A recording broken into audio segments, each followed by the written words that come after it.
सोनपुर नामक गांव में एक परिवार बहुत ही हंसी खुशी रहता था। वो ज्यादा लंबा परिवार तो नहीं था, बस एक दादी और एक पोती रहती थी। रिया के माता पिता बचपन में ही गुजर गए थे, इसलिए रिया का ख्याल उसकी दादी ही रखती थी। हे भगवान, ये मेरे साथ क्या कर रहे हो?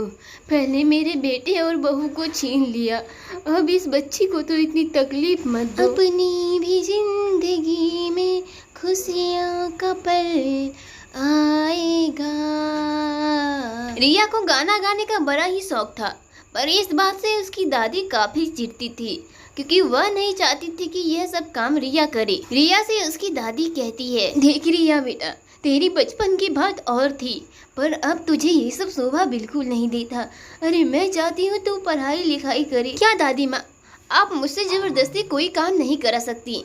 मुझे पढ़ाई में बिल्कुल मन नहीं लगता, जिसमें मेरा दिल लगता है वो मुझे करने दो ना। हमेशा की तरह इस बार भी रिया दादी की एक नहीं सुनती और हमेशा की तरह अपनी दादी की बातों को अनदेखा कर देती है। हे भगवान, फिर सो गई। इसकी इन आदतों से तो मैं परेशान हो गई हूँ, पर मैं क्या करूँ?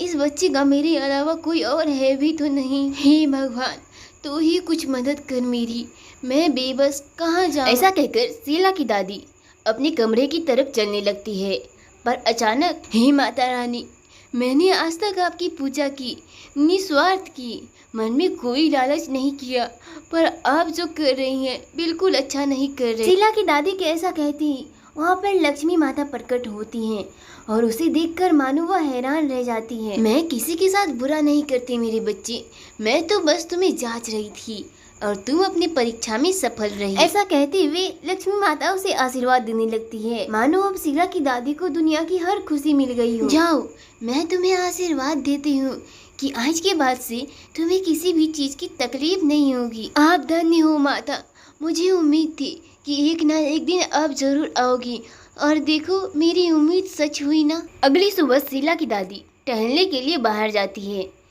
रास्ते में देखती है कि उसे एक लड़का मिलता है। उसे देखकर वह खड़ी रह जाती है। नमस्ते दादी माँ, मेरा नाम रवि है और मैं रिया से मिलना चाहता हूँ। क्या आप मुझे उसका घर बताएंगी?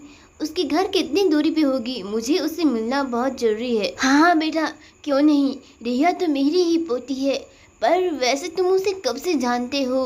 क्या तुम दोनों दोस्त हो या फिर? रिया की दादी सारी बातों को समझ चुकी थी, इसलिए उसने रिया और रवि का विवाह करा दिया। देखा रिया बेटा, मैं ना कहती थी, अगर भक्ति निस्वार्थ मन से करो तो भक्ति रंग जरूर लाती है। अब खुद ही देख लो। हाँ दादी माँ, आपसे कुछ तो सीख मिली, आखिरकार आपने भक्ति पा ही ली। जी दादी माँ, आपकी बातों में रहकर अब तो मैं भी भक्ति को सच्चा मानने लगा हूँ।